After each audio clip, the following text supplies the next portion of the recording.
It started as a casual idea in a group chat. Lisa sent a message late on Thursday night. "We need to get away. I'm serious. Just the 5 of us. No phones. No Wi-Fi. Nature." Andre was the first to reply. "Agreed. I found a spot.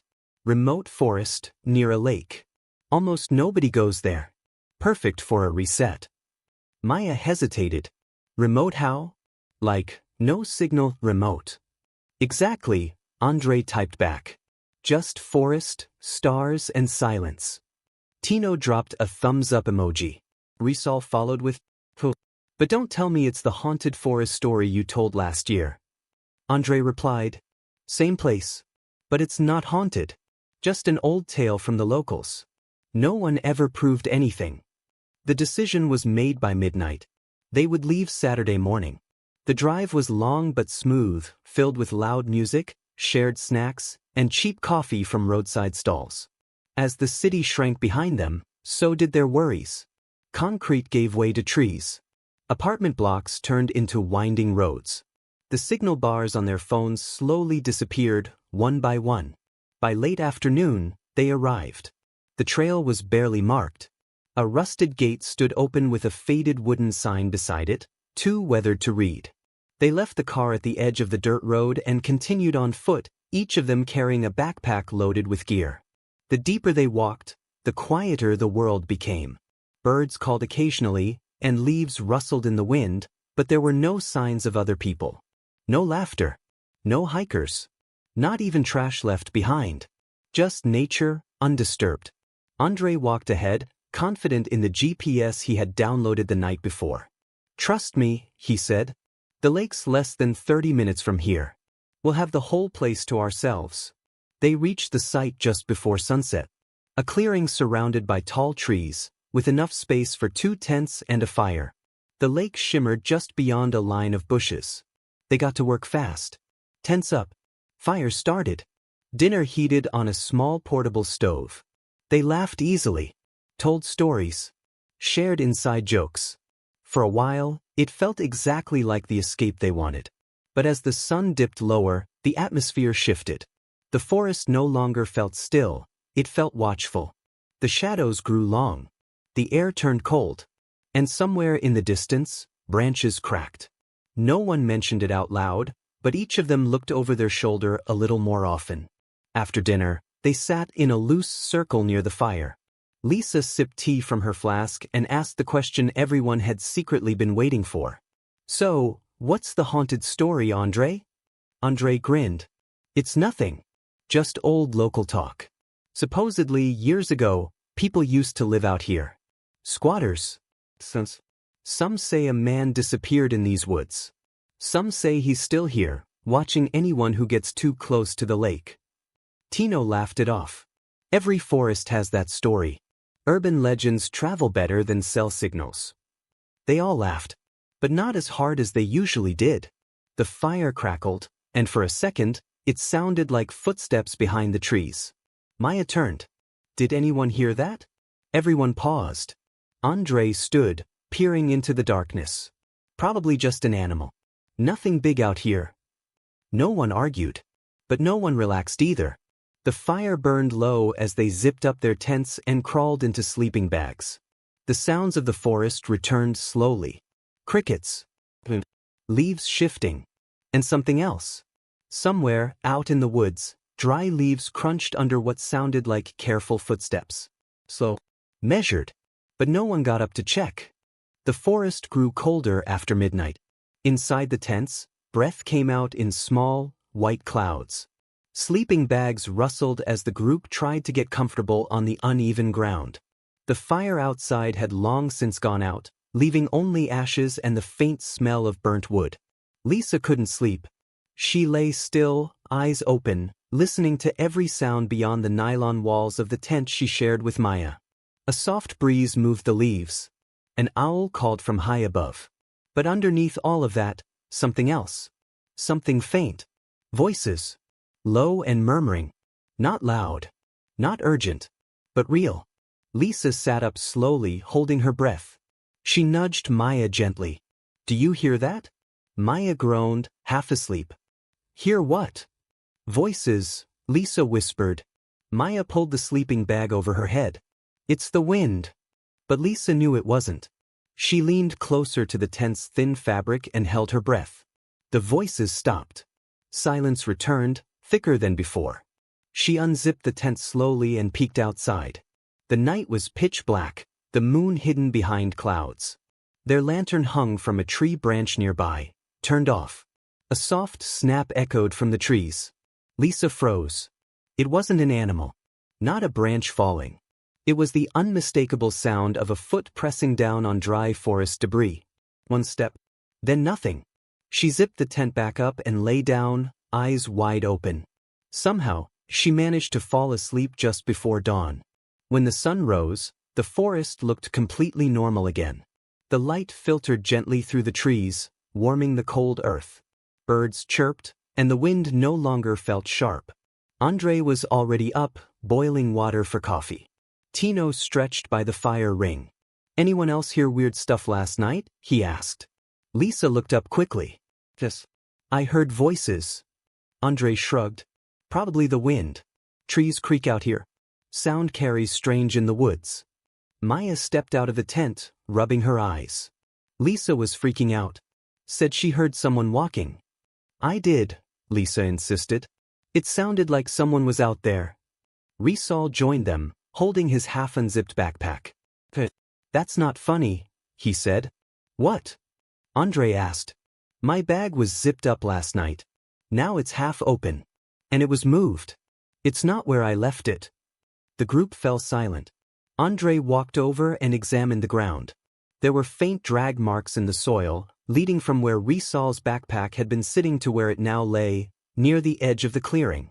No animals could drag it that far without tearing it, Andre said quietly. Maya's voice was suddenly small. Was anything taken? Risal checked. His power bank was missing. Nothing else. Tino exhaled slowly. This is starting to get weird. Andre tried to stay calm. Maybe someone's messing with us. There could be another campsite nearby.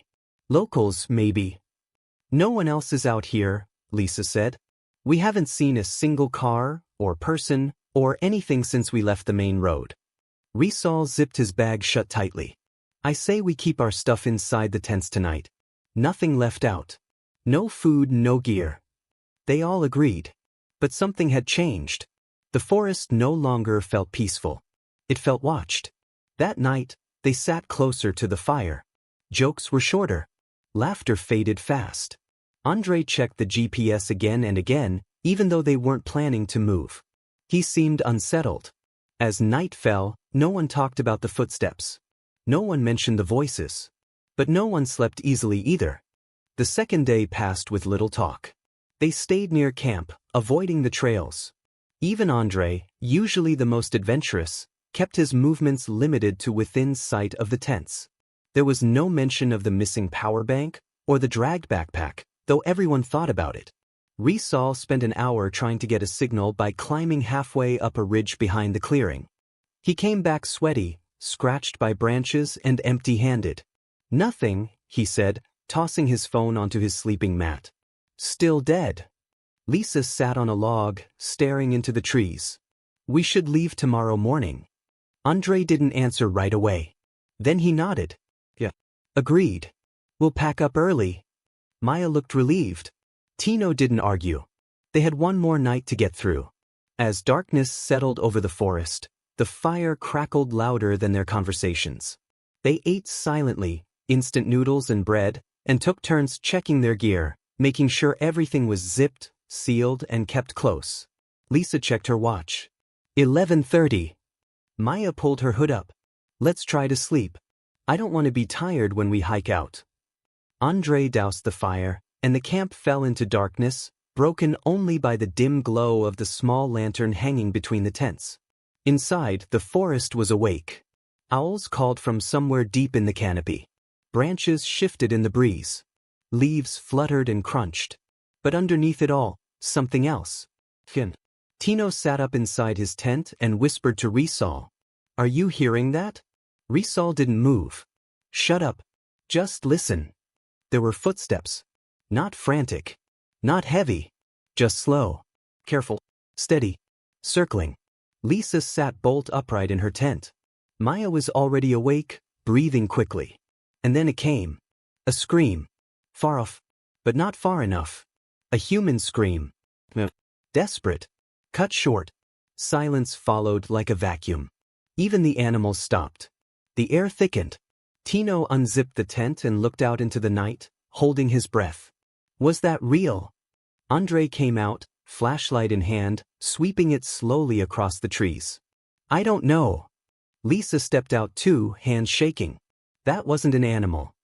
No, Andre said. It wasn't. No one moved for a long time. The forest didn't either. Risal pointed his flashlight toward the lake trail. It came from that direction. Tino shook his head. We're not going down there. I wasn't suggesting we do. Andre stepped back. Everyone stay close. No wandering. We're not looking for anyone tonight. What if someone's hurt? Maya asked softly. Andre didn't answer. He just turned off the flashlight and backed into his tent. They all followed, locking zippers, pulling bags close, and forcing their eyes shut. But none of them slept. Out in the woods, somewhere near the lake, something had screamed. And now, the forest was dead silent again. Morning came late. The sun struggled through thick clouds, casting only a pale gray over the clearing. The air was damp. The fire pit, untouched since the night before, was cold and scattered with ash. They began packing without speaking. Tino rolled up his sleeping bag in silence. Maya folded the tent slowly, glancing toward the trees every few seconds. Lisa moved quickly, her movements sharp, as if the faster she worked, the sooner they could leave. Risal finished tying his boots and looked around. Where's Andre? Everyone stopped. His tent was still standing. The flap was closed. No sounds came from inside. Risal walked over and unzipped it halfway. He's not here. Lisa's throat tightened. What do you mean he's not here? His bag's still inside. So's his flashlight. Tino looked around the clearing. He wouldn't just leave his stuff. He said we'd leave together. Maya's voice cracked. Do you think he went to check the lake? No one answered. Risal stood frozen. He heard the scream too. There's no way, he said not to wander. Lisa's voice turned sharp. Check the trail. Just the edge. If he's not there, we leave. Now. Tino and Risal jogged a few meters down the path toward the lake while the others waited. The trail twisted between thick trunks and ferns, the dirt damp and soft. They didn't go far, only far enough to see the beginning of the slope. No sign of Andre. No footprints. No broken branches. No voice calling back. They returned in silence. Lisa's face was pale. We can't wait. We'll go to the car, get help and come back with others. Maya nodded quickly. We can't stay here. Tino scanned the trees. What if he's not lost? What if someone... Stop, Risal snapped. Don't say it. They tightened their packs, zipped every pocket, and picked up the pace, following the same path they came in on. The forest looked different now. The trees seemed tighter together. The trail narrower. The silence was heavier. Each of them turned around more than once. After 10 minutes of fast walking, Lisa halted suddenly. This isn't right. Risal looked around. What? This tree. She pointed. I saw this tree when we came in. It had that broken branch. We passed it half an hour into the hike yesterday. Tino shook his head. No. That's not possible. We've been walking 10 minutes, not 30. Maya spun in place. Are we lost? No, Risal said. We followed the same trail. We didn't take any turns. Lisa took a shaky breath. Then how are we back where we started? They stood in silence. The forest said nothing. Tino took a step back toward the direction they came from, but stopped. A figure was standing at the far edge of the clearing. Still, not approaching. Just watching. They couldn't see the face. Just the shape. Upright. Human. Unmoving. No one spoke. No one breathed. Then the figure stepped backward into the trees and disappeared. Risal turned. We run. Now. They didn't argue. They didn't look back. They ran into the forest, unsure if they were even going in the right direction. Branches scraped their arms. Roots caught at their feet. But none of that mattered anymore. They were no longer alone. They ran until their legs burned. It wasn't a sprint, it was survival. Dodging branches, leaping over roots, panting hard through clenched teeth. No one spoke. They only moved. The image of the figure at the edge of the clearing stayed burned in their minds. After nearly 20 minutes, they stopped near a large fallen tree, its trunk split and moss-covered. Maya collapsed onto it, gasping. Tino leaned forward, hands on his knees. Lisa clutched her side, sweat dripping down her temples despite the cold. Risal pulled off his backpack and grabbed the small compass clipped to its strap. "We need to head west. That should take us back to the road." He held up the compass. The needle spun once, then again. And then it stopped. Pointing east. Risal frowned. Turned the compass slowly. The needle didn't move. It was stuck. "What the hell?" Lisa stepped closer. "Try shaking it." He did. The needle twitched, then froze again, pointing in the same wrong direction. Tino checked his watch. It stopped too. They all stared at it. The second hand was dead still. Time, apparently, had decided to give up. "Let me see that compass," Lisa said. Risal handed it to her. She tried walking a few steps away, turning in slow circles. Same result. No matter which way she faced, the compass insisted that east was west. "It's broken," she said flatly. "No, it's not," Risal muttered. "It worked yesterday. We didn't do anything to it." Maya stood up, brushing leaves from her pants. "We just keep walking in one direction. Stick to it. Don't stop, don't turn." They agreed, mostly because there was no better idea. They chose what they thought was west, judging by the fading light above the trees. And walked. And walked. Time passed strangely. The air never warmed. The sky never brightened. And the forest, unchanged. No new landmarks. No change in terrain. No sound of distant roads, or rivers, or birds. Just trees. Just silence. Then Lisa stopped again. "I swear we passed this stump already." Tino turned. "No, we haven't. That one was cracked in the middle. This one isn't." "It is," Lisa said. "Look closer." They all stepped toward it. It was cracked, subtly, but cracked in the same place with the same moss pattern. Risal took a step back. "We're going in circles." "No," Maya said. "We've been walking straight." "Then how?" Tino whispered. "How does a straight path bring us back?" No one had an answer. And then a soft sound passed through the trees. A whistle. High-pitched. Distant. Human. Lisa's eyes widened. "Was that Andre?" No one responded. The whistle came again. This time closer. Not rushed. Not a call for help. The tune. A short, slow melody. Repeated. Like someone whistling to themselves on a casual walk through the woods. Risal's voice was hollow. "That's not Andre." Tino looked around. "Hide." They dropped behind the fallen log, pressing themselves into the dirt and roots. The whistle continued, sometimes pausing, sometimes warbling slightly, like whoever it was didn't care to stay in key. Footsteps followed. Not loud. Just present. Crunch, crunch, fuzz, crunch. Lisa's hand clamped over Maya's mouth to muffle a gasp. The figure passed between the trees. Just far enough away to be out of clear view. But close enough to feel. The whistling stopped. A long breath filled the air, slow and deliberate, as if someone was inhaling the forest itself. Then the figure moved again, away. And the forest exhaled. The group didn't move for several minutes. Then Risal whispered what they were all thinking. "We don't get to leave. Not unless it lets us." By the time they stood up again, the sun had vanished behind a wall of clouds. The light dimmed fast, even though it wasn't yet evening. They moved quickly now, not running, but walking with urgency. No more compass. No more trying to guess directions. They just wanted out. Lisa spotted something through the trees. "Wait, there." About 20 meters ahead, past a cluster of thin trunks, the forest opened slightly. The ground dipped, and through the misty air, something caught the light. Flat dirt, compacted with parallel tracks. A trail. They all rushed toward it, branches scraping their arms as they stumbled out onto the clearing. Tino stared down at the ground. This wasn't here before. It wasn't the trail they'd used to hike in. That one was rougher, more overgrown. This was clean even. Almost too clean. Like it had been prepared. Or maintained. Maya's voice was thin. Do we follow it? Lisa looked back at the forest behind them. It was darker now. Heavier. We don't have a choice. So they walked. The trail was oddly smooth.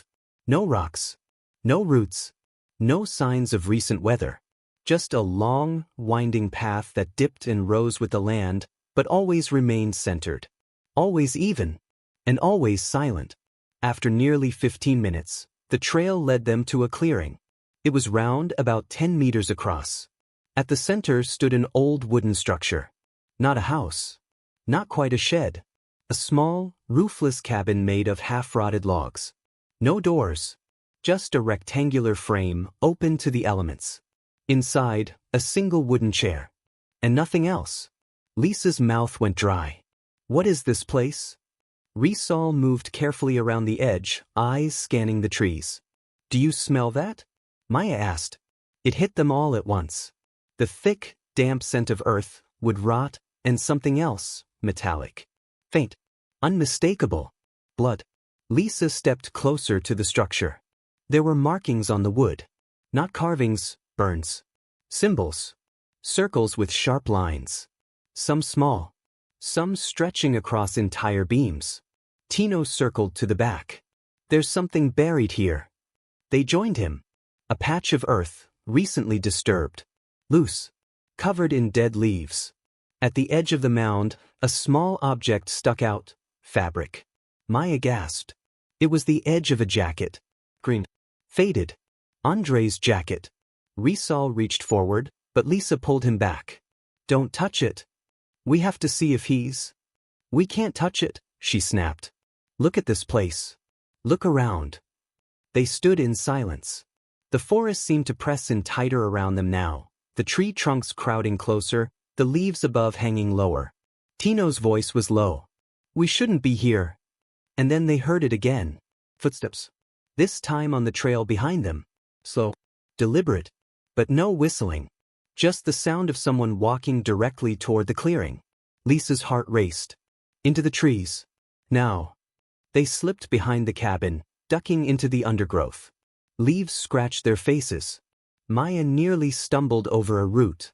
Tino pulled her down just in time. They waited, breathless. The figure stepped into the clearing. Not running. Not searching. Just there. Still too far to see clearly. But close enough. It stopped in front of the structure. Looked at the cabin. Tilted its head. Then slowly turned to face the spot where they had been standing only seconds before. It didn't speak. It didn't move. It just stood there. Listening. And then, almost gently, it walked to the chair. Sat down. And waited. They stayed hidden, crouched behind thick shrubs and twisted roots, barely breathing. The figure sat motionless in the chair, hands resting on its knees, head slightly tilted as if listening for something. There was no face visible. No features. Just the shape of a person seated calmly in the middle of a rotting structure deep in a forest that didn't want them. Time stretched. Lisa's legs ached from holding still. Maya was trembling. Tino gripped a stick so tightly it cracked. Then, suddenly, the figure stood. It didn't look around. It didn't move toward them. Instead, it walked toward the buried mound behind the cabin. Stopped at the edge. And slowly turned its head down. As if listening to the earth. Then, it began to dig. Not with its hands. The ground itself began to shift, as if something below had heard the signal. Dirt pushed upward, not down. The fabric of Andre's jacket rose with it. Lisa grabbed Maya's arm, whispering fast, low. We're leaving. Don't look back. Don't run. Just move.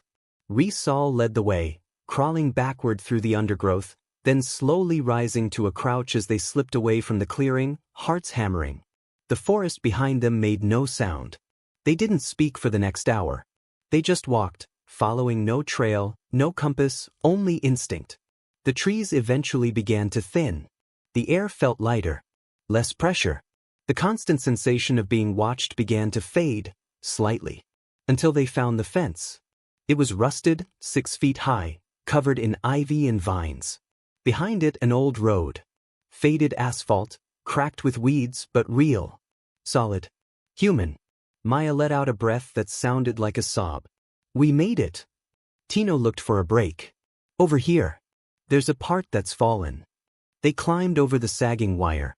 Lisa scraped her hand, but didn't stop. On the other side, the air felt different, like stepping out of deep water. Still heavy, but less oppressive. They followed the road in silence, not even caring where it led. Anything was better than the woods. Minutes passed. Maybe more. Then Rysal slowed. What's that sound? They all stopped. The road was quiet. But from beneath their feet, deep below the pavement, came a faint rhythmic sound. Like breathing. Slow. Earthy. The road shivered slightly beneath them, like a living thing shifting in its sleep. Maya backed up. No. This isn't right. Lisa looked ahead. The road curved out of sight. But now, she noticed it. There were no power poles. No signs. No old buildings. Just more forest. It had followed them. Or they had never left. Rysal closed his eyes. Is there even a way out? No one answered. Because just ahead, in the curve of the road, something was standing in the middle of the path. Still, watching. Waiting. The figure on the road stood perfectly still. Not blocking the path, just being there. No face. No features. Just that same upright posture. A shape that suggested human, but felt wrong. The group froze. Lisa instinctively stepped in front of Maya, raising an arm slightly, as if it would matter. Rysal didn't move. Tino gripped the strap of his backpack like he might swing it. The figure didn't move either. Then, one slow step forward. Not a threat. The test. Maya's whisper broke the silence. It's the same one. Lisa's jaw clenched. Are you sure? I know it is. The figure took another step. Rysal pulled Lisa back by the sleeve. We can't go forward. Then where? Tino hissed. They turned. The forest behind them now looked darker than before. The fence they'd climbed over? Gone. Only trees. A complete circle. Maya stepped back. We're trapped. Lisa scanned the trees, searching for movement, for noise, for anything. But the woods were holding their breath again. Like they were waiting too. The figure began walking again, toward them. Methodical. Rysal turned to the left, pointing down a thin side path that split from the road, nearly hidden under fallen branches. Move. They ran. The side path wasn't really a trail. It was barely even ground. But it led away from the road, curving and twisting sharply through tighter woods. Roots rose like bones from beneath the soil. The canopy above swallowed what little daylight remained. After 5 minutes, Lisa halted. Wait, stop. Listen. They froze. No footsteps behind them. No whistling. No breathing from below. Just stillness. Tino leaned against a tree. Did we lose it? No, Lisa said quietly. It let us go. Maya shook her head. Why? No one knew. The path ahead opened slightly, revealing a dry riverbed. Rocks scattered across the ground. In the center, a small wooden bridge, half collapsed. Beyond it, more forest. But something was different. Tino stepped ahead and picked something up from the rocks. A scarf. Lisa's scarf. The one she lost on the first day. And torn. Laid carefully on a flat stone. Maya backed away. No. Lisa stared at it. It was gone. I remember. It was missing when we unpacked. Rysal's voice was flat. We're back at the beginning. Tino turned in a slow circle. This isn't a forest. It's a loop. Lisa knelt beside the scarf. It was warm, as if it had just been placed there. And beside it, another footprint. Not theirs. Fresh. Facing them. She stood up fast. We're not alone. We've never been alone. And then, from somewhere beyond the trees, came a whisper. Not loud. Not even clear. But real. One word. Stay. They turned but saw nothing. Nothing but trees. Nothing but the circle. Still closed. Still waiting. They didn't speak for a long time. Just moved. One foot in front of the other. Across the dry riverbed. Past the collapsed bridge. Through trees that no longer felt like trees, but more like a maze built to remember them. Or trap them. Every few minutes, they found something else from before. Risol's water bottle, clean, unopened, sitting in the middle of the path. Maya's penknife, placed neatly on a stump. Tino's flashlight, still on, despite being left behind hours ago. Each item was positioned deliberately. As if returned. As if watched. No one picked them up. Lisa said it first. "We're being studied." Risol glanced around. "Why?" No answer. They walked until their bodies ached. Until every tree looked like the last. Then they reached another clearing. This one different. Wider. Almost circular. A ring of stones surrounded a charred patch of dirt. Another fire pit. Another camp. But not theirs. This one was older. Weathered tents, sun-bleached and collapsing, stood in a half-circle. Molded backpacks leaned against trees. A rusted kettle sat in the ash. They stepped into the clearing slowly. Lisa crouched by one of the tents. Animal maybe. But clean. Arranged in a pattern. Tino unzipped another tent. Empty. But he reached in, pulling out a notebook. The cover was torn. The pages inside were stiff with damp. He opened it gently. The handwriting was shaky. Scrawled across the first page. "If you found this, you're not alone." Risol took the book. Flipped further. One page read, "The forest doesn't let everyone go. Only the ones it wants to remember it." Another, "Don't follow the whistling.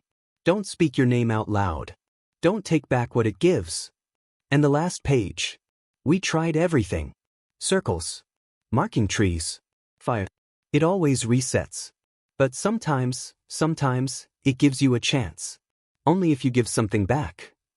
The writing stopped there. No signature. No date. Maya looked around the camp. This happened before. This exact thing. Lisa stood, gripping her arms tightly. This isn't just a forest.